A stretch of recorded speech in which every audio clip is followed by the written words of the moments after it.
Le roi tout-puissant règne au-dessus de tout. Élève ta voix.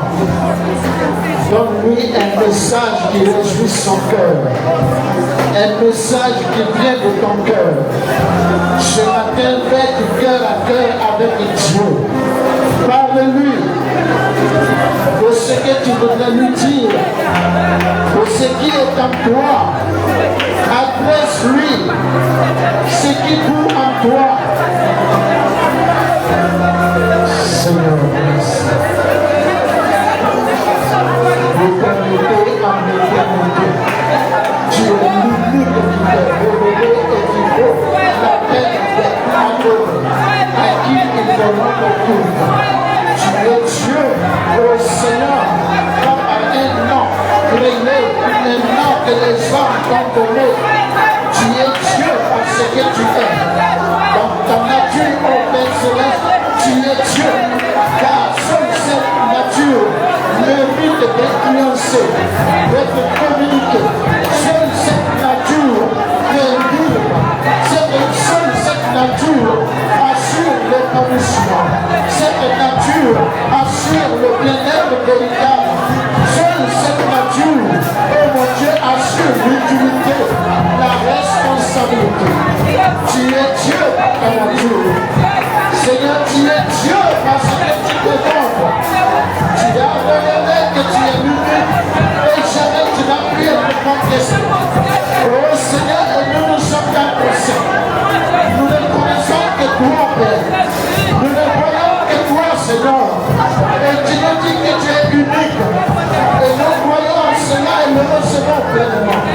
Dans le puissant nom de Jésus, nous t'exaltons et te magnifions. Jamais nul n'a combattu contre toi. Jamais nul n'a triomphé de toi. Depuis que tu t'es révélé, tu es l'unique. Père, tu nous as dit et cela est vrai. Tu as établi le temps, tu contiens le temps, tu gères le temps. Et c'est toi, mon Dieu, mon roi, qui contrôle le temps. Tu as établi l'espace, tu le contrôles. Et tu es celui à qui il revient. Tu es au-dessus de tout. Et surtout, Seigneur, tu nous aimes de manière particulière, spéciale, pour que nous vivions et que nous vivions éternellement. Nous voulons te louer, Dieu de puissant, qui a choisi Abraham, honoré Isaac, béni Jacob, le Dieu vivant, qui a appelé et envoyé Moïse, conduit Josué et le peuple, le Dieu de puissant, qui a établi David, révélé et manifesté ta grandeur et ton amour par Jésus-Christ. Merci d'être là encore aujourd'hui par le Saint-Esprit afin de poursuivre ce que Jésus a parfaitement établi, accompli. Que sa manifestation soit évidente maintenant. Merci Père, parce que tu nous as exaucés dans le nom de Jésus. Amen. Gloire à Dieu. Alléluia. Nous acclamons le Seigneur. On peut s'asseoir à la présence de Dieu. Gloire à Jésus. Gloire au Seigneur. Alléluia. Alléluia. Gloire au Seigneur. D'éternité en éternité, tu es l'unique. Papa, tu t'es révélé afin que nous te connaissions. Et jamais nul n'a pu contester le fait que tu te sois révélé comme l'unique Dieu, le véritable, celui qui est au-dessus de tout, qui ne fasse point. Notre Dieu, tu es Dieu par ta nature, la seule nature qui mérite d'influencer, d'être communiquée à tous, la seule nature qui assure l'épanouissement, la seule nature qui assure l'utilité et la responsabilité, la seule nature qui assure la suprématie et la sécurité. Tu es Dieu par ta nature, papa. Personne ne t'a nommé Dieu pour que tu le sois. Non, Seigneur. Mais ta nature, mon Dieu, mon roi, a fait de toi Dieu. Tu es Dieu éternel, Dieu de puissant par tes œuvres. Tout ce qui existe, que l'on peut connaître, est de toi. Et tu l'as démontré, tu l'as manifesté. Tu détruis quand tu veux, tu bâtis quand tu veux. Seigneur, il est dit de ta parole que celui que tu enfermes ne sera point délivré. Et ce que tu renverses ne sera pas rebâti. Ainsi donc, quand tu plantes, personne ne peut abattre, personne ne peut arracher. Quand tu construis, personne ne peut détruire. Notre Dieu, merci. Merci d'être Dieu par tes œuvres. Et Seigneur des armées des cieux, merci d'être Dieu par le fait que tu es incontestable. Merci de nous avoir prouvé que nous sommes des parties de toi. Nous sommes dans ton sein. Oh Père, de même que le sang est dans le corps, l'os dans le corps, le cœur dans le corps, les poumons, les nerfs dans le corps, et ne connaissent point notre corps que le corps dans lequel il se trouve. Éternel Dieu, nous sommes dans ton sein et nous ne connaissons point notre Dieu. Tu es l'unique, tu es le véritable, tu es parfait et tu es incontestable. Alléluia! Jésus!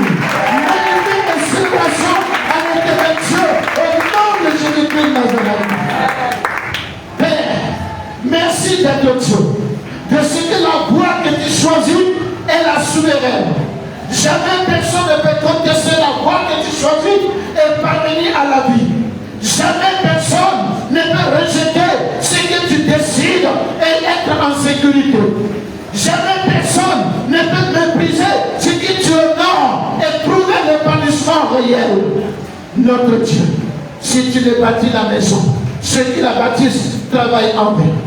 Si tu ne gardes la ville, ceux qui la gardent veillent en vain. Seul, mon Dieu, mon roi, ta main te montre à quel point tu es au-dessus de tout. Saint-Père, merci de ce que tu démontres que tu es au-dessus de tout. Moïse était un fouillard. Lorsque tu as mis la main sur lui, il est devenu le sauveur d'Israël. Il est devenu le libérateur d'Israël.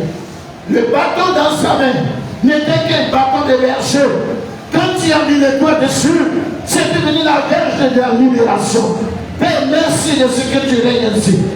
Joseph était un tout petit enfant pauvre.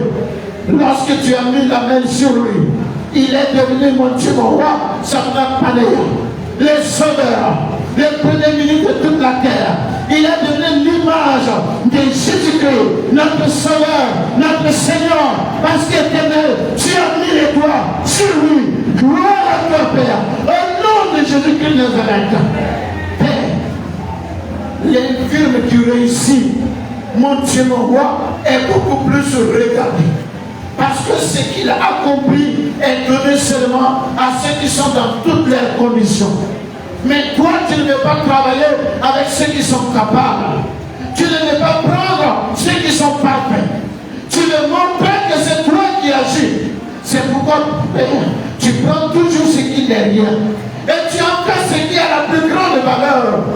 Tu te saisis toujours de celui qui est brisé, de celle qui est handicapée. Et tu en fais l'homme le plus fort, la femme la plus vaillante, Père. Nous prions que cela soit aujourd'hui. Accorde-nous à chacun de tes enfants, mon Dieu, mon roi, de te recevoir depuis la boue où nous étions et d'être élevé jusqu'à toi et connaître l'éclat des étoiles que tu fais aujourd'hui. Merci parce que tu nous parles. Éduque-nous, enseigne-nous, forme-nous, manifeste-toi maintenant. Je prie que tu nous donnes, Seigneur, l'esprit de sagesse et de révélation, afin que nous puissions te connaître tel que tu te révèles, te connaître tel que tu es véritablement. Donne-nous, au Père, dans ta grâce infinie, tel que tu nous l'as dit, demandez et vous recevrez. Cherchez et vous trouverez. Frappez et l'on vous ouvrira. Qu'est-ce que nous avons à demander? Qu'est-ce que nous avons à chercher?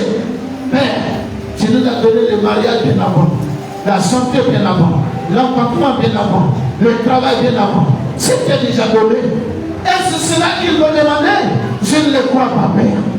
Ce que je vais demander ce matin, que mon frère demande, que ma soeur demande, Père, nous voulons avoir la sagesse et l'intelligence de ton être, de ta parole et de tes œuvres, au nom de Jésus-Christ Nazareth. Nous voulons avoir la connaissance vraie de ton être, de ta parole et de tes œuvres, au Nazareth. Nous voulons être capables de recevoir ta personne en nous. Nous voulons arriver à collaborer avec ta présence, le Saint-Esprit. Je prie que le Saint-Esprit s'assume en nous et assure toute sa responsabilité de dominateur, d'autorité, de responsable, de berger, de guide, de fortificateur, de bénédiction, de consolateur. Au nom de Jésus, que le Saint-Esprit étende sa main de providence. La providence par les moyens humains, la providence par les moyens angéliques, la providence par les moyens circonstanciels. Saint-Esprit, tu prends toutes tes providences en faveur de tes enfants et que nous vivions pour toi, par toi, en toi, avec toi, dis-toi et selon toi, Seigneur, dans le nom de Jésus. Que les cieux et la terre se joignent pour repousser toutes les présences maléfiques, toutes les œuvres, les dispositions de méchanceté, de rébellion, d'opposition, d'incrédulité, de légèreté, de libertinage, de confusion, d'oppression, de manipulation, de séduction. Seigneur, que cela vienne de la sorcellerie, par des personnes humaines ou des esprits, de la magie, de la divination, de l'idolâtrie, de l'enchantement, du mysticisme ou de l'occultisme. Éternel Dieu, qu'ils soient précipités dans leur propre détresse, précipités dans leur jugement et qu'ils n'en ressortent point. Parce que Dieu vivant, tu es celui qui les a enfermés. Et quand tu enfermes, nul ne peut délivrer. Quand tu renverses, nul ne peut bâtir. Alors Seigneur, que leurs œuvres soient renversées et qu'ils soient enfermés dans la vanité, dans l'échec, dans la confusion totale pour l'éternité, dans toutes les circonstances, dans tous les domaines de nos vies, au nom de Jésus-Christ. Merci Père éternel, parce que tu nous as exaucés dans le nom de Jésus. Amen.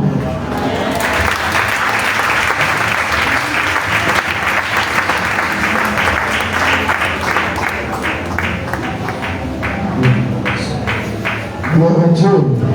Alléluia. Ce matin, Dieu nous apprend quelque chose dans sa bonté. Il va nous apprendre ce que c'est que le culte. C'est-à-dire pourquoi nous faisons le culte. Comment est-ce que le culte est un sujet de bénédiction, une occasion d'élévation, de transformation. Et à quel point il est dangereux pour une personne de bafouer, de mépriser, de négliger le culte. Nous avons besoin de le savoir. C'est pourquoi le thème de ce message est le sacre du culte. Le sacre. Quand on parle de sacre, il s'agit de la considération suprême qu'on donne à quelqu'un ou à quelque chose. Cette considération élève la personne à un tel niveau que personne n'a le droit de mépriser ou de jouer avec cette personne ou avec cette chose. Le sacre, c'est mis au-dessus de tout. C'est mis à une hauteur au point que pour regarder, tu es obligé de lever la tête. Le sacre, ce qui est sacré, te regarde de haut. Et ce qui est sacré, toi tu le regardes de bas. Tu es toujours en bas. Et tu es obligé de considérer ça. C'est une hauteur qu'il faut aller chercher. Et si les gens savent que le culte est sacré, ils comprendront que le culte ne se regarde pas avec des yeux sur la terre. Le culte se regarde avec des yeux levés vers le ciel. Du coup, quand quelqu'un doit rendre culte à Dieu, c'est obligatoirement quelqu'un qui commence à aller de l'animal au spirituel. Il va du charnel de l'homme à Dieu. nous devons prendre le culte dans une grande valeur. Nous avons ce matin deux passages que Dieu nous donne afin de nous apprendre la portée du culte. Exode chapitre 13, le verset 5, et Philippiens chapitre 4, le verset 18. Exode 13, verset 5, Philippiens 4, 18. Lisons la parole. Exode 13, verset 5. Quand l'Éternel t'aura fait entrer dans le pays des Cananéens, des Héthiens, des Amoréens, des Héthiens et des Jébusiens, qu'il a juré à tes pères de te donner, où coule le lait et le miel, tu rendras ce culte à l'Éternel dans ce même mois. Alléluia. Philippiens chapitre 4, nous lisons le verset 18. Philippiens 4, le verset 18. Nous trouvons la parole. Voici ce qui est écrit. C'est l'apôtre Paul qui parle. J'ai tout reçu et je suis dans l'abondance. J'ai été comblé de bien en recevant par Épaphrodite ce qui vient de vous comme un parfum de bonne odeur, un sacrifice que Dieu accepte et qui lui est agréable. Alléluia. J'ai tout reçu. Je suis dans l'abondance.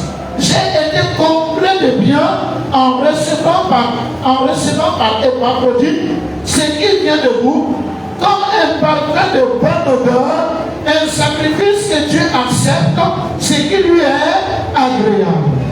Frères, sœurs, que Dieu bénisse chacun de nous en ce matin dans le nom de Jésus. Dans le premier passage, Dieu parle à son peuple. Il lui indique qu'il va le libérer et il va le conduire dans un pays où coule le lait et le miel. Ce que nous voyons d'abord, c'est qu'il y aura de la bénédiction.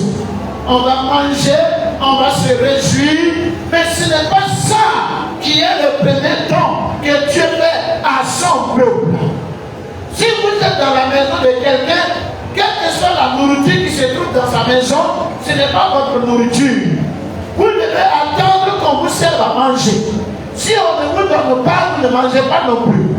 Il y a assez de nourriture dans la maison, mais ce n'est pas chez vous. Les enfants d'Israël étaient en Égypte. Il y avait de l'abondance en Égypte, mais ils n'étaient pas chez eux. Et à partir du moment où Pharaon et le peuple d'Égypte ont décidé qu'ils ne soient pas à l'aise, les enfants d'Israël ne pouvaient pas être à l'aise. Alors quand Dieu leur promet un pays où coule le lait et le miel, il est en train de dire, je vous mettrai en condition où vous pourrez vous-même profiter de ce qui se trouve là-bas.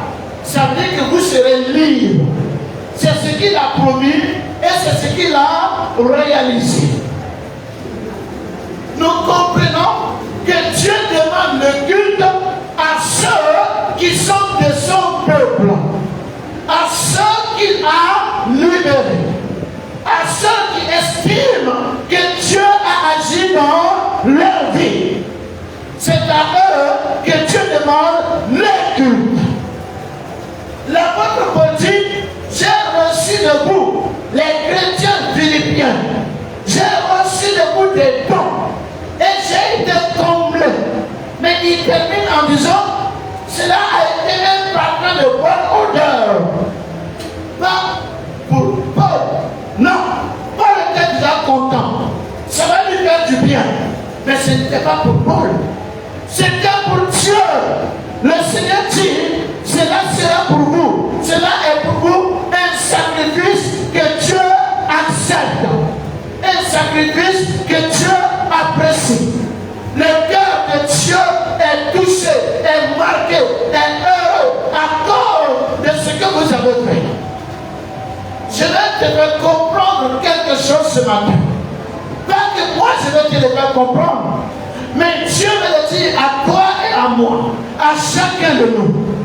Il y a un témoignage que je voulais donner. J'avais un ami pasteur. À l'époque, on se ressemblait tellement. que nos familles ne nous reconnaissaient pas, ils ne savaient pas faire la différence entre nous. Et ce pasteur a rendu un témoignage un jour. Il dit qu'il y avait un homme à l'église qui avait une promesse à Dieu. Il a dit à Dieu, Seigneur, si tu me donnes un travail, à l'époque il y avait les mobilettes de Cameco. Si tu me donnes un travail, je vais acheter une mobilette Cameco pour donner à ton serviteur. Et quand il a fait le vœu, ça n'a pas duré. Il a eu du travail, il a eu de l'argent, mais il avait de la peine à aller acheter toute une mobilette pour le pasteur. Qu'est-ce qu'il avait? Il a acheté la mobilette pour lui. Il a commencé à conduire. Et il est venu dire au pasteur, parce que j'ai eu du travail, Dieu m'a béni, je vais aussi te bénir. Viens avec moi. Il a pris le pasteur. Ils sont allés au marché. Il a acheté des costumes pour le pasteur. Il a acheté des pagnes pour sa femme. Il les a habillés. Et il est revenu. Il a déposé le pasteur à la maison. Lui ne sachant rien. Il était heureux. Il était content. Il a un fils qui vient de faire des merveilles pour Dieu. Il est reparti avec la moto. Il arrive chez lui, il garde la mobilette, il rentre, il est en train de prendre sa douche, il ressort. La mobilette a disparu. Un voleur a pris la mobilette et il est parti. Il revient chez le pasteur en pleurant. Il veut que le pasteur prie. Mais le pasteur doit prier qui? Qui? Il est obligé de confesser, de dire, pasteur, je m'excuse sincèrement. Je n'ai pas été honnête. En fait, la mobilette, c'était pour toi. J'avais promis à Dieu que s'il me donnait un emploi, si ma condition était satisfaisante, je te donnais une mobilette. Mais quand j'ai eu l'argent, j'ai payé la mobilette, j'ai choisi tout simplement de te donner des pagnes et des habits. Les pasteurs disaient qu'il n'avait pas assez d'amis. Il a dit, moi ça me suffit. Mais c'est entre Dieu et puis toi. L'homme peut être satisfait de ce que tu as fait, mais Dieu, non.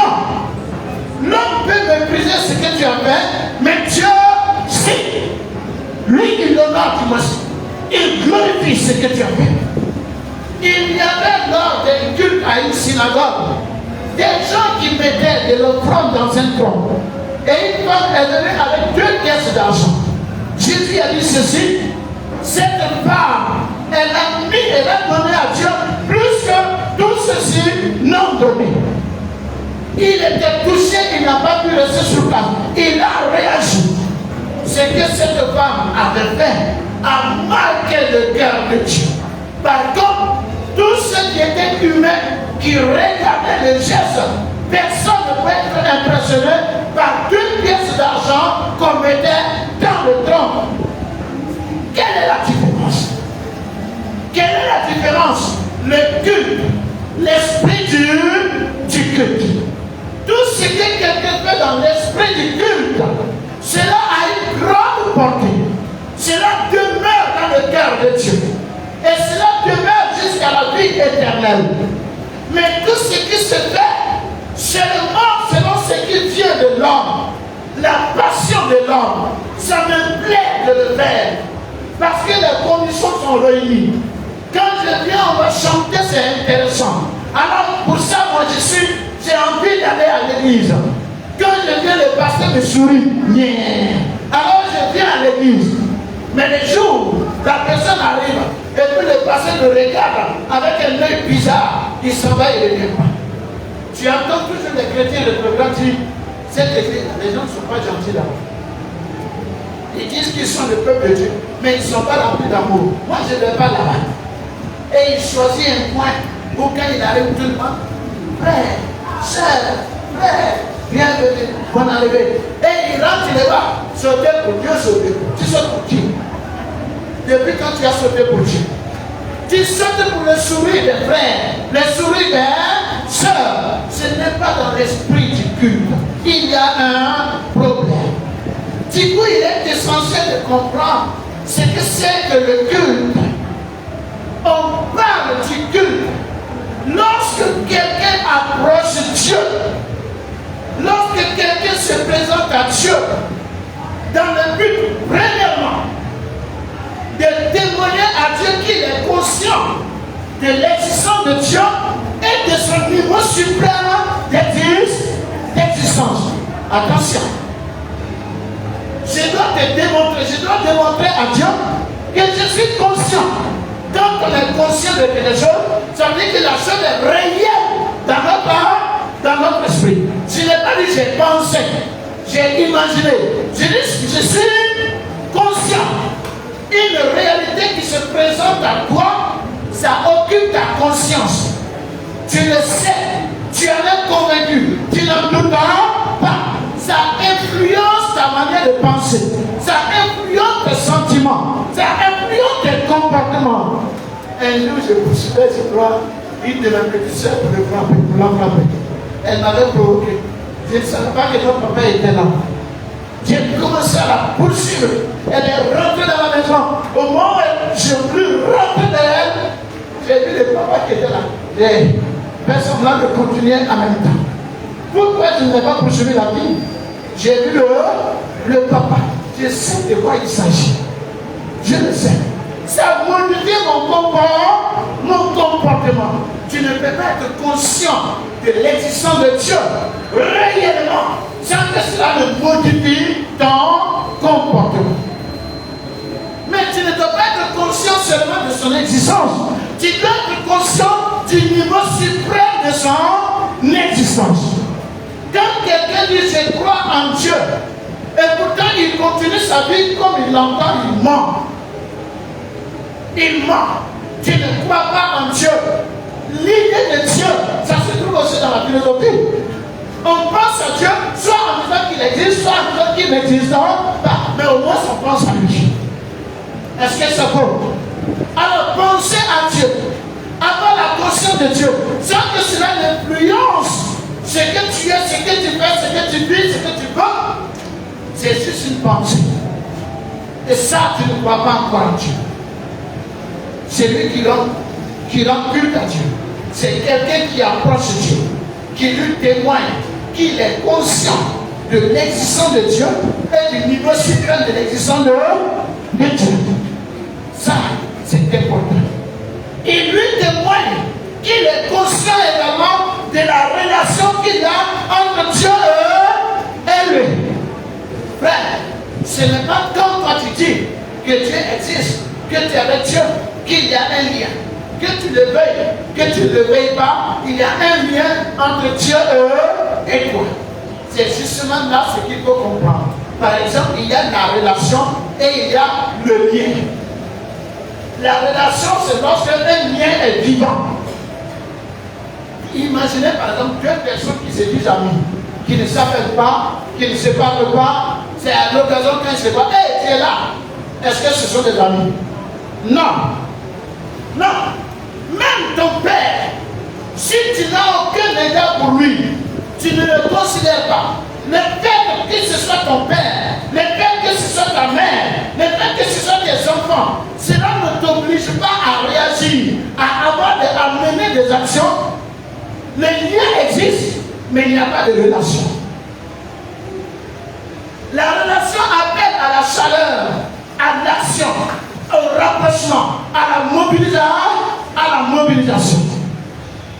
Beaucoup de personnes n'ont pas de relation. Or, tu dois être conscient que tu as un lien avec Dieu. Tu peux le nier, mais tu ne peux pas l'empêcher. Cela n'est pas possible. Frère, sœur, c'est lui qui rend culte. Il approche Dieu pour reconnaître le lien qu'il a avec Dieu. Et il commence à vivre la relation avec Dieu, à faire vivre le lien qu'il a avec Dieu. Souvent nous pensons que lorsque l'église est pleine, c'est en ce moment que Dieu est célébré, Dieu est adoré. Tu ne sais pas une chose.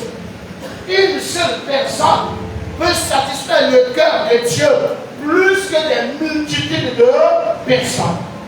Qu'est-ce que Jésus appelle l'église? Écoute-moi très bien. Si tu arrives dans une localité où tu es le seul qui invoque le nom du Seigneur, que ta relation avec Dieu est vraie, tu es l'église. Quand une autre personne se convertit dans un autre quartier et qui invoque sérieusement le Seigneur, tu es une partie de l'église. Vous deux, vous êtes dans l'église. Est-ce que c'est pour vous? Vous devez devenir l'Église. C'est-à-dire tous ceux qui invoquent le Seigneur, qui sont sauvés et qui vivent réellement avec lui, ils constituent l'Église. Donc ça veut dire qu'à toi seul, tu peux représenter tout un pays quand tu es seul quelque part. Et quand tu parles, Dieu t'écoute comme l'Église qui est en train de lui parler. Est-ce que vous savez, est-ce que vous comprenez que souvent nous sommes nombreux, mais il n'y a même pas d'église. Il n'y a même pas d'église. Et l'église du Christ, elle sera toujours forte. Parce que même si c'est un seul individu, Christ est entièrement investi. Totalement.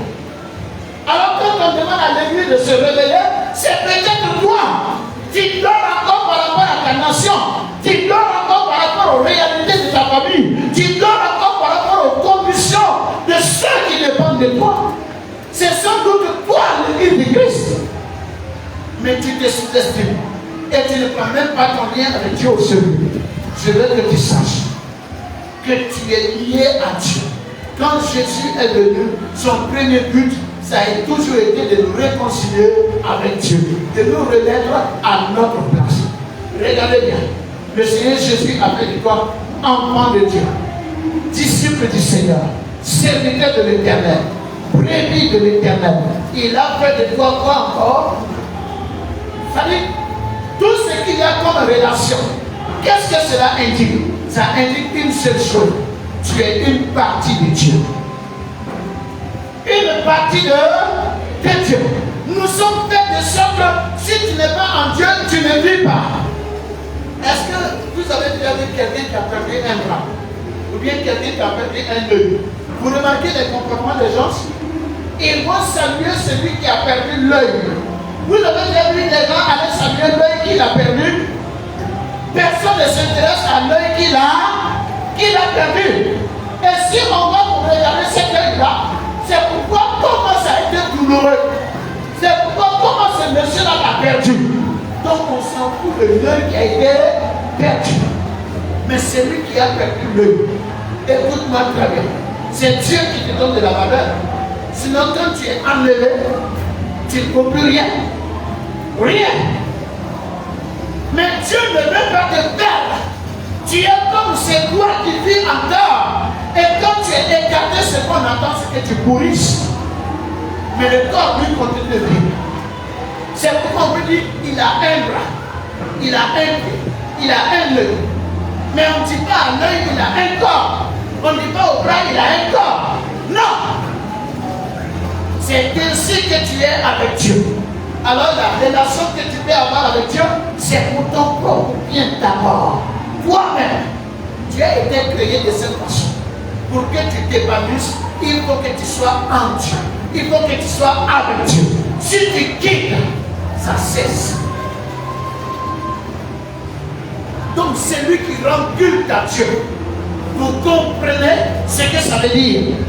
On n'a pas besoin d'être en train d'appeler quelqu'un. Dimanche, il faut que tu fasses tout pour être là. Tu comprendras que c'est au-delà de ça. Peut-être que je ne vais pas terminer le message. Mais je préfère que tu comprennes. Rendre culte à Dieu, c'est l'approcher, se présenter à lui témoigner qu'on est conscient de son existence, de son niveau suprême, de son existence et aussi du lien qu'il y a entre nous. Lui témoigner qu'on veut manifester, on veut vivre ce lien-là, on veut le vivre. Quand on s'approche du Seigneur, c'est pourquoi encore? C'est pour l'aimer. Et c'est pour nous soumettre. C'est la deuxième chose. C'est lui qui rend culte à Dieu, vient à Dieu pour l'aimer et pour se soumettre à Dieu. Ça va vous étonner. Mais quelqu'un qui n'aime pas ne vit pas. Est-ce que vous le savez? Vous savez pourquoi le monde est en train de se détruire? Est-ce que vous le savez? L'amour. Les hommes n'aiment plus. Ils n'ont plus d'amour dans le cœur. Je ne parle plus de l'amour théorique qu'on fait là. Ou quand on dit j'aime quelqu'un, voilà, on a regardé soit de l'argent, mais il y a quelque chose qui peut nous donner, et puis on est accroché, et puis on dit, je l'aime. Voilà. Cet amour qui ne résiste pas au moins de prendre du temps. C'est pas de cet amour on parle. On ne parle pas de l'amour, on a regardé quelqu'un, hein, son visage est mort, ça c'est mon goût. On ne parle pas du goût comme de l'amour, ce n'est pas de ça. Non. Tu sais ça pour parler peut aborder du visage là. Donc ça change de données. On ne parle pas de cet amour. On parle de l'amour. Quand il est dans le cœur, tu es heureux de la présence de l'autre. Tu es heureux d'être utile à l'autre. Tu es heureux de le vivre sans intérêt. Tu sens l'autre comme toi. Tu vois l'autre comme toi. Et ton épanouissement, c'est le fait qu'il soit en bonne condition. L'apôtre Paul dit, qui vient à tomber que je ne brûle? Ça veut dire si quelqu'un tombe, lui, l'apôtre Paul, il a brûlé. Là, c'est celui qui est tombé. Mais il brûle. Parce que quand l'autre est en bonne condition, c'est ce qui l'épanouit. Ça, c'est aimer. Et ce cœur-là, ça rend heureux. Quelqu'un qui aime est épanoui. Quelqu'un qui aime est utile. Quelqu'un qui aime respire. Est-ce que vous savez pourquoi Dieu a fait en sorte que le souffle soit une respiration? Quand tu inspires, tu dois expirer. Ça veut dire, celui qui reçoit doit apprendre à donner. Les hommes n'apprennent pas à donner. Nous n'apprenons pas à aimer. Tout ce que nous voulons, c'est qu'on témoigne à notre égard. Mais nous ne nous préoccupons pas de témoigner à l'égard des autres. Personne ne peut être heureux parce qu'on l'aime simplement. Je vais vous le dire, ça peut être contestable, mais ce n'est pas vrai. Tu ne peux pas être heureux parce qu'on t'aime simplement. Ça finira par te fatiguer. Ton bonheur, lorsque en plus de l'amour que tu reçois, tu rends à ton tour de l'amour. Le problème, c'est qui tu aimes. C'est quoi tu aimes. Qu'est-ce que cela t'apporte? Alors Dieu nous donne l'occasion de vivre en faisant en sorte que nous puissions l'aimer. Tu aimeras l'Éternel ton Dieu. Tu l'aimeras. Vous savez, il y a des gens qui ont aimé la bière. Et la bière a retourné en alcoolisme, en ivrognerie. Leur destin a été brisé. Qu'est-ce que tu aimes? Il y a des gens qui ont donné leur personne à des méchantes personnes.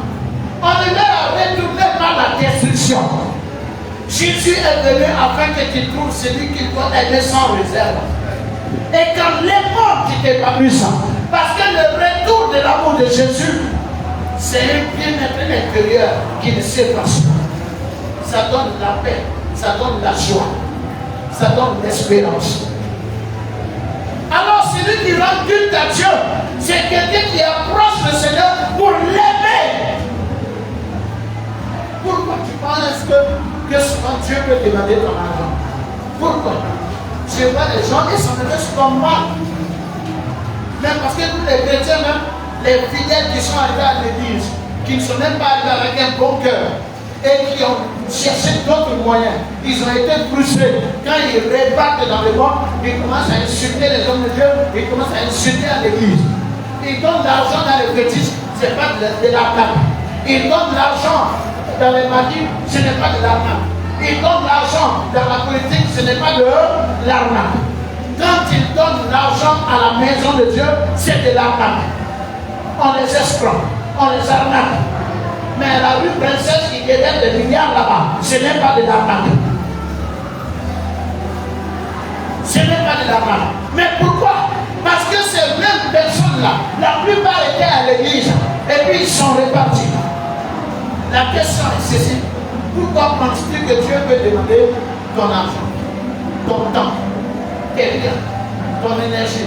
Pourquoi penses-tu que Dieu veut le demander? Jésus a donné l'explication. Il a dit, là où se trouve ton trésor, là sera ton cœur. Celui qui apprend à donner à Dieu vit deux choses. La première chose qu'il vit, c'est que l'amour de Dieu grandit en lui. Je ne parle pas de nos manières de donner là, où on te dit, il faut donner d'ici quelques temps, Dieu va t'ouvrir une porte. Et puis tu te lèves, tu vas donner. Toi, tu es un commerçant, tu es un homme d'affaires, je ne parle pas de cela. Je parle de ceux qui veulent être proches de Dieu, qui veulent l'aimer. Premièrement, quand tu donnes à Dieu, personne ne peut se sentir malheureux d'avoir fait un sacrifice pour quelqu'un qui l'aime. Ça te rend davantage plus heureux et plus attaché à la personne. Deuxièmement, quand Dieu demande tes biens, ta personne, ton énergie, pourquoi il les demande? Plus tu donnes, tu apprends à donner à Dieu, plus tu apprends à être libre de l'argent.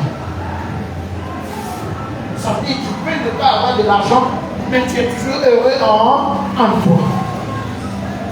Plus tu apprends à te sacrifier pour Dieu, plus tu apprends à être libre des choses de la terre qui te tiennent. Combien de personnes ne peuvent pas vivre ensemble juste pour une question d'argent? Pourquoi? Parce qu'ils sont piégés par ça. Combien de personnes, s'il n'y a pas le luxe, il n'est pas heureux, elle n'est pas heureuse.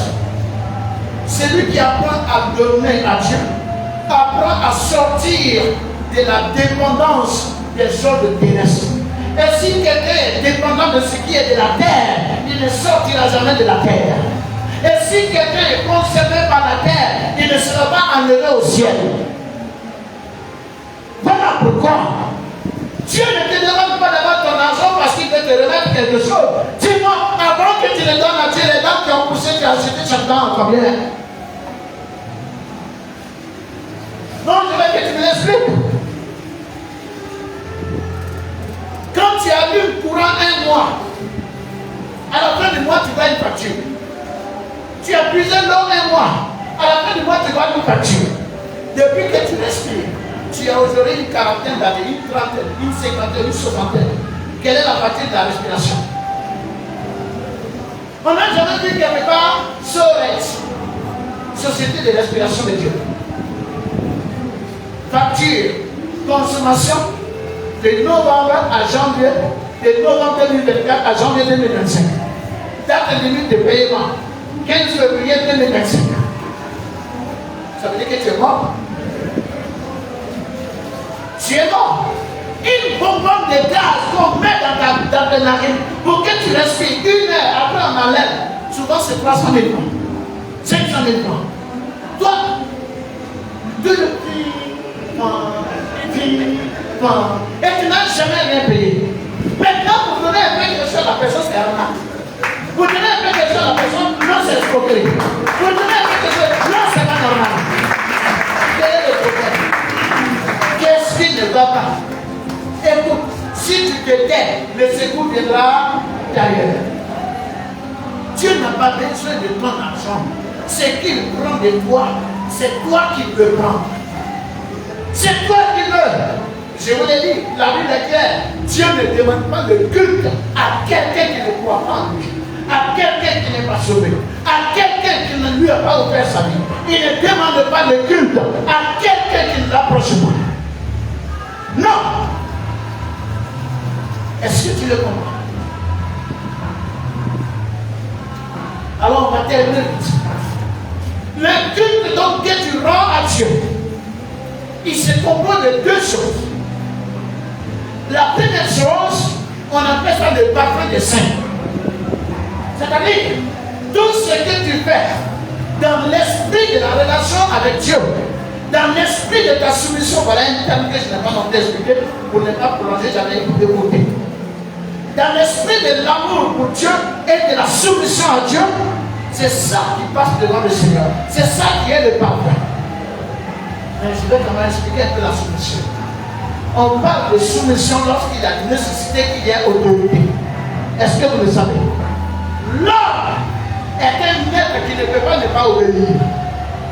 Si tu refuses une autorité, tu vas te faire une autre autorité.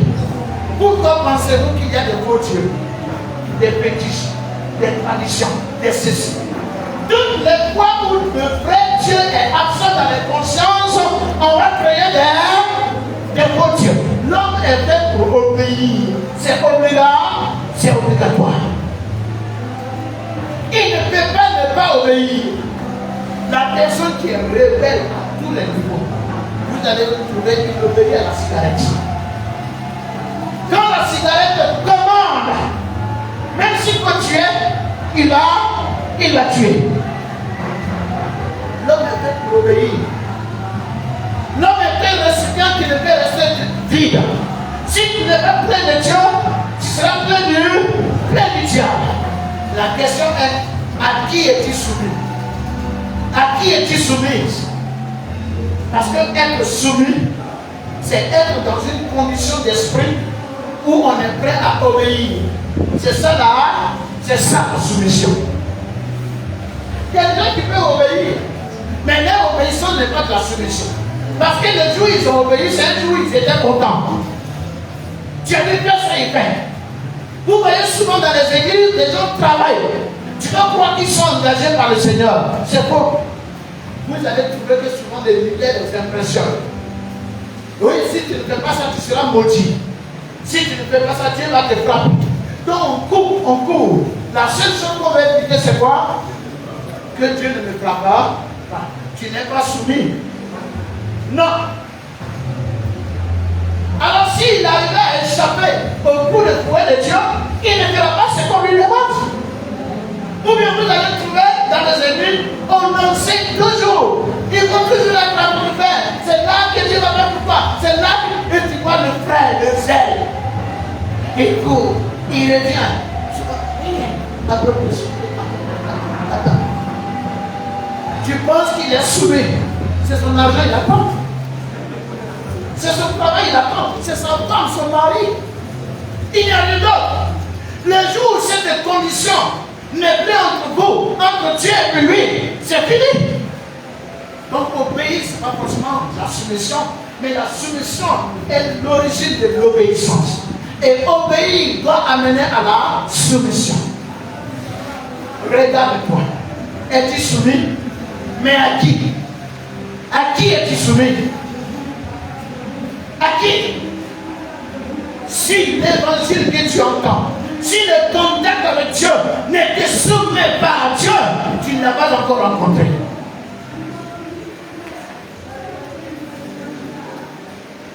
Et donc, comme je le disais, le premier point du culte, c'est offrir à Dieu les parfums de bonne odeur. C'est-à-dire, tous les actes que nous posons dans l'idée de lui témoigner notre conscience avec lui, notre amour pour lui, notre soumission à lui, et dans l'idée d'attendre de lui qu'il soit notre espoir. Nous avons le droit. Parce que l'espoir, c'est la raison pour laquelle je peux espérer. Je peux attendre une meilleure condition. On dit tant qu'il y a la vie, il y a l'espoir. Ça veut dire tant que tu respires, il y a encore des raisons pour lesquelles tu peux attendre une meilleure condition. Et en Dieu, nous avons plus de l'espoir. Parce qu'il est bon, il est fidèle, il est tout puissant. Ce qu'il veut, il le fait. Et ce qu'il veut, c'est toujours pour nous, à notre avantage. Donc nous avons de l'espoir. Nous pouvons espérer. Mais comment est-ce que tu le témoignes à Dieu? Comment? Les gens ne font pas de culte à la maison.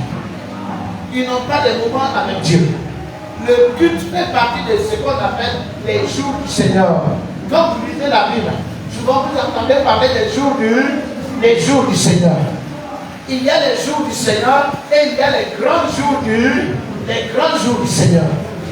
Par exemple, quand tu prends les jours du Seigneur, il y a par exemple le sabbat, que les gens avaient à l'époque, c'était les jours du sabbat. Ensuite, il y avait les grands jours du Seigneur. C'est-à-dire, souvent après 7 sabbats, le 7e sabbat, on appelle ça le grand jour du sabbat. Le sabbat du grand jour, c'était spécial. Alors, nous avons des jours du Seigneur à vivre à la maison. Des temps de prière, de communion avec Dieu. Et le grand jour du Seigneur dans la semaine, c'est le dimanche. Pour nous avons convenu, selon ce que nous avons hérité, d'être devant lui et de vivre quelque chose de spécial avec lui. N'est-ce pas? Un grand jour. Je vais juste m'arrêter là pour te poser cette question. Toi, tu as des grands jours dans ta vie. Qui peut me citer un grand jour de la vie? Oui. L'anniversaire, un grand jour de la vie. Les jours du mariage, un grand jour de la vie. Un jour de décès, c'est aussi un grand jour de la vie. Les jours d'une admission à un concours, c'est un grand jour de la. Dites-moi, comment vous traitez ces jours-là? Comment est-ce que nous traitons ces jours-là? Femme qui doit se marier, comment est-ce qu'elle traite ces grands jours? Comment elle le fait? Comment elle le fait? Maintenant, le grand jour avec Dieu, regarde comment tu le traites. Et tu penses que tu peux quoi devant le Seigneur? Et tu penses que tu es qui devant lui? Qui es-tu? Père, tu te trompes. Ton parfum doit être de bonne odeur dans les narines du Seigneur. C'est ce qui va constituer notre élévation au ciel. Les gens ne comprennent pas. Nous avons vraiment des problèmes. Je crois que c'est dans l'Apocalypse au chapitre 5, le verset 8. On dit les anges de Dieu tiennent dans leurs mains des encensoirs, qui sont les prières des saints. Ici, prière, ça résume tout. Louange, adoration, célébration, dîme, offrande, action de grâce, ça regroupe tout. Quand tu le fais, pas parce qu'on t'a manipulé pour que tu le fasses, pas parce qu'on t'a obligé pour que tu le fasses. Quand tu le fais de tout ton cœur dans l'esprit du culte, ça ne disparaît jamais. C'est ça qui sera présenté devant Dieu. Et la Bible dit que c'est avec ça que Dieu va juger le monde. Il va jeter ça sur la terre. Et ça va devenir un malheur contre ceux qui n'ont pas invoqué l'Éternel. Imagine qui tu es. Imagine ce que tu vaux. Mais comment tu réagis avec Dieu? Nous donnons à Dieu des moutons aux pattes cassées, aux yeux cassés, à une corne, à des pattes brisées. Des moutons tachetés. À l'époque, ça ne s'approchait pas du temple. Mais c'est ce que nous faisons aujourd'hui. Quelqu'un se lève pour une raison banale. On ne sait pas pourquoi. Un culte qui doit commencer à 9h, il est à 9h40, 10h. Et mieux encore, pire encore, il est en train de saluer les gens. Il fait ce qu'on appelle la danse du président. Il faut saluer, il faut caresser les gens. Attends, ce Dieu-là, dis-moi qu'il soit qui d'abord? Qu'il soit quoi?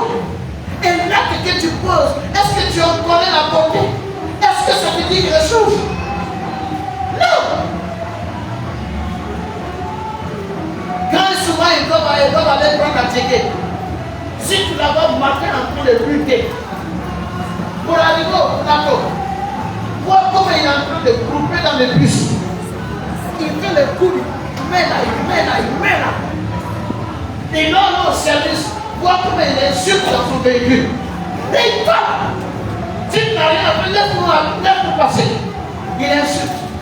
Mais quand il s'agit du culte de Dieu, il est à l'aise. Elle est tranquille. C'est pour s'arrêter pour moi. Non, moi je venais de quartier parti. Donc, quand je sentais un peu de bleu, là, je me suis arrêté dans un kiosque pour prendre un peu de repas chez Diabo. Il est 9h04, lui il a approché le Diabo. Et il va rentrer après, rôder sur le Seigneur.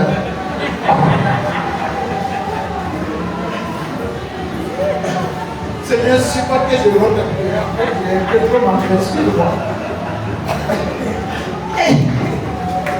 Est-ce que vous voyez comment nous traitons ce grand Dieu dans toute sa mesure? Ce qu'il vaut et ce que nous faisons de lui. C'est ça le problème. Souvent, ce n'est pas ce que tu tiens qui n'a pas de valeur. C'est la manière dont toi tu le traites qui fait que sa valeur augmente ou diminue. Dieu est Dieu, mais il ne laissera pas pour toi tant que tu n'as pas fait de lui Dieu dans ta vie. Alors celui qui arrive à offrir à Dieu des parfums de bonne odeur, Dieu à son tour traite une alliance avec lui. Ça a toujours été comme ça. Vous savez pourquoi quand nous sommes devant les situations de tremblement, vous savez pourquoi? Parce que les gens ne savent pas. Souvent on est là, on tempête. Là où tu dois reconnaître ta foi, c'est chaque fois que tu es tenté ou que tu as un épreuve. C'est là-bas que la foi est essentielle. La foi, c'est ce qu'on appelle la monnaie du ciel. Quand quelqu'un a de l'argent, qu'il a un problème de procès, de jugement, il utilise son argent. Il a un problème de santé, il utilise quoi? Son argent. Il a un problème social, il utilise son argent. Quand quelqu'un a des enfants, pour oui ou non, il fait appel à ses enfants. Quelqu'un a des parents, pour un oui ou non, il fait appel à ses parents. La foi, c'est la monnaie du ciel. Quand tu as la foi et qu'il y a une situation, c'est qu'il peut utiliser d'abord c'est la foi.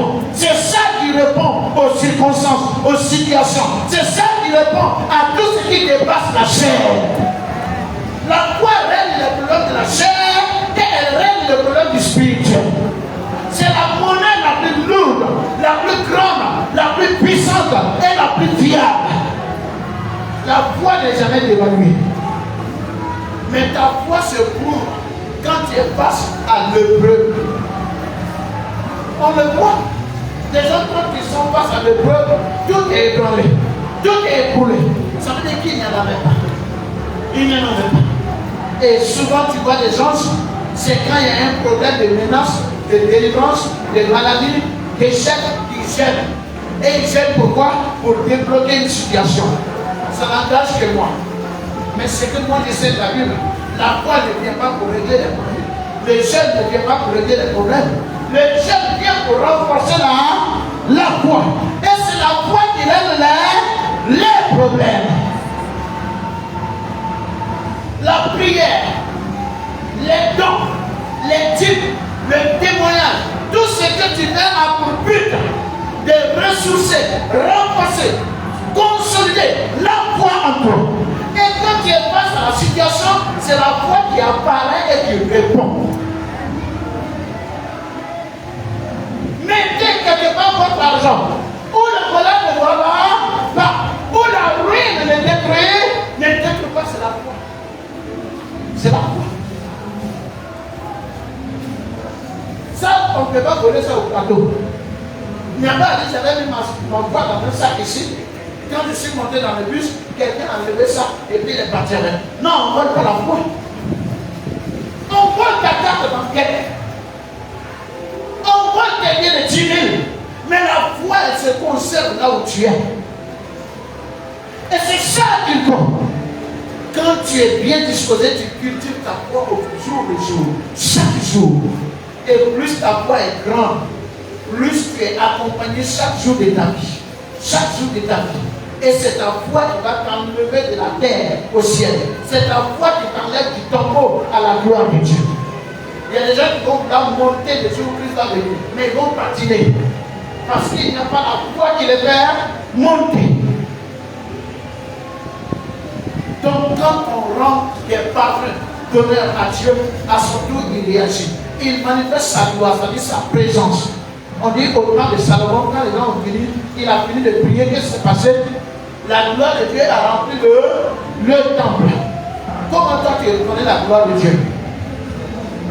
C'est ce qui va te marquer, ce qui va se passer.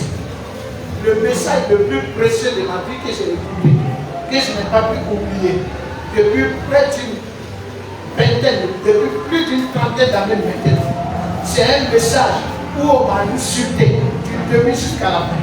Mais je n'ai pas entendu une seule insulte. Tout ce que j'ai entendu, c'est comment le Seigneur guidait mes pas. Pourquoi? Parce que ce jour-là, en m'asseyant, j'ai dit à Dieu, Seigneur, je ne peux pas écouter quelqu'un. Je veux que ce soit de toi, hein? De toi. Parle-moi. Parle à mon cœur. Ce message m'a fait du bien. Il m'a fait un grand bien. Du bien pour des années et des années. Ça m'a marqué. Pour nous, on dit que Dieu est présent. Lorsque deux personnes sont allées se cogner la tête, une chaise est cassée, deux chaises sont cassées. Lorsqu'on a crié Jésus, Jésus, Jésus, Jésus. Et à peine on a fini, ça ressemble à un match de boxe. On est allé regarder des personnes qui se sont frappées. On a acclamé. Ils ont fini de se frapper, on est parti là. Et puis qu'est-ce qui a changé dans notre vie? Ils ont fini, nous aussi on a fini. Qu'est-ce qui a changé? Le culte n'est pas ainsi. Quand tu fais le culte, tu viens prendre quelque chose qui renforce ta bonne condition spirituelle. Et tu viens te débarrasser de quelque chose qui gênait ta croissance spirituelle. Tu deviens encore nouveau. Tu deviens encore nouvelle. C'est un impact. Est-ce que pendant que Dieu est là, est-ce que toi et Dieu vous vous êtes rencontrés? Qu'est-ce qui s'est passé en toi? Quel témoignage s'est passé en toi? Attention, je ne parle pas de manger du monde. J'ai dit dans le cœur. Et avec le cœur, la réaction réelle. Tu mets 2 ans, vous ne vous saluez même pas. Vous ne vous parlez même pas. Maintenant, on dit, Alléluia. Qu'est-ce que c'est? Non! Quand je ne pouvais pas, et que je fais la rencontre de Dieu, le pardon devient plus étonnant pour faire ça. Et la capacité accompagne. Quand tu n'as pas de pardon de quelque chose, tu ne peux pas en avoir la capacité. En quoi est-ce que Dieu te dit? L'alliance de Dieu, c'est une assurance nouvelle qu'il crée en toi. Ou alors il vient renforcer l'assurance de sa présence, de sa compagnie. Jésus a dit, voici, je suis avec vous tous les jours jusqu'à la fin des temps. Mais est-ce que c'est facile de le penser? Est-ce que c'est facile de le manifester? Chaque culte vient renforcer ces choses-là. Regardons-nous. La moindre attaque pour la sorcellerie. Tu pries pour un chrétien et tu pries avec un frère en plus, une soeur en plus. C'est qui cherche à savoir d'abord. Même c'est qui m'attaque? Qui m'attaque? Depuis toi-même. Mais il fait son ministère. Chacun fait ce qui est dans son cœur. Si lui il t'attaque, ça veut dire qu'il respecte son rôle. Si toi il peut t'attaquer, c'est parce que toi tu ne respectes pas ton rôle. Occupe-toi de bien entretenir ta fonction avec Dieu. Lui il est fait pour t'attaquer. Et tu veux qu'il se taise? Pourquoi? Il va t'attaquer, il t'attaquera toujours. Et il va pendant qu'il t'attaque même. Mais c'est tout à fait naturel. Alors nous devons comprendre une chose. Nous faisons des braves erreurs. Ce que nous faisons avec les cultes sensibles, ce que nous faisons avec Dieu sensible, ce que tu as honoré pour bafouer le culte de Dieu, cela devient devant Dieu une idole. Est-ce que vous savez pourquoi souvent nos enfants connaissent des problèmes? Est-ce que vous savez pourquoi souvent les enfants sont continuellement malades? Est-ce que vous savez pourquoi souvent ces foyers-là deviennent brisés? Est-ce que vous savez pourquoi?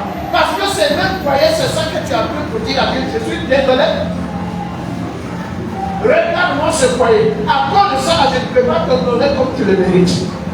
Et tu veux que ce foyer-là marche correctement. Tu prends tes enfants que toi tu n'avais pas éliminé, c'est lui qui a éliminé. Et c'est lui qui a créé pour que les conditions soient là. Tu prends ces mêmes enfants-là. Seigneur, c'est parce que je ne pouvais pas. Il était là, elle était là. Ok. Il semble mélanger, doit venir l'enlever, je crois que tu seras fidèle. Comment tu veux que cet enfant grandisse avec la bénédiction? Si cet enfant se met entre Dieu et toi, comment? Ton activité, tu vends ton mari. Non, si vraiment tu dois faire ce que Dieu veut, mon mari, ok? Conserve-le. Mais désormais, tu l'as présenté comme un ennemi de Dieu. Parce que Dieu n'est plus les idoles. Tout ce qui se place entre Dieu et ses élus, Dieu les aime, Dieu les détruit. Et voilà le problème. Regardez-nous, nous sommes assis, nous sommes debout. La plupart des gens, nous sommes des idolâtres. Dites-moi tout à l'heure ce qui n'est pas religieux. Qui m'a dit qu'il n'est pas idolâtre?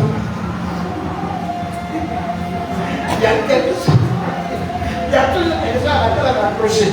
Et on dit, Seigneur, avec ça là, je ne peux pas. S'il te plaît, laisse-moi d'abord m'occuper de ça.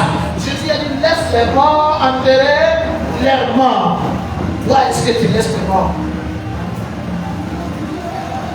Que Dieu te bénisse. Que la grâce et la paix du Seigneur repose sur chacun de nous. Alors, ce matin, il était important pour toi et pour moi que nous comprenions que nous devons rendre culte à Dieu. Vous savez, j'ai ce principe-là. J'ai compris. Si on doit négocier quelqu'un pour venir au Seigneur, quelqu'un pour venir à la prière, quelqu'un pour venir à l'étude biblique, quelqu'un pour venir au culte, sache que ce n'est pas encore quelqu'un qui t'a gagné au Seigneur. Il n'est pas gagné au Seigneur.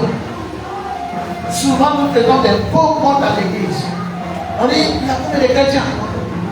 1, 2, 3, 4, 5. Alors que souvent, il y a 4 chrétiens et puis 25 regroupés. Ça fait 28 personnes en tout. Est-ce que je mens? Il y a 3 chrétiens et 25 regroupés. Ça fait 28 personnes. Mais quand on prend 1, 2, 3, 4, 5, on est 28 chrétiens. On n'est pas 28 chrétiens. Il y a 3 chrétiens et je voulais 25 visiteurs. Et ça a toujours été comme ça. Et ce sont les chrétiens, je veux dire, ceux qui sont en Christ, qui seront enlevés. Les visiteurs repartiront chez eux. Alors, s'il te plaît, fais contact avec le Seigneur. Ce n'est pas à tout le monde que Dieu demande un culte. Non. Il y a quelque chose que je dois vous dire qui va peut-être vous choquer. Je n'ai pas envie de dire ça pour me donner un certain corps, il ne s'agit pas de ça. Vous savez que je ne parle jamais de ce genre de choses. Mais le Seigneur m'a appris une chose. Vous allez remarquer, à certains moments,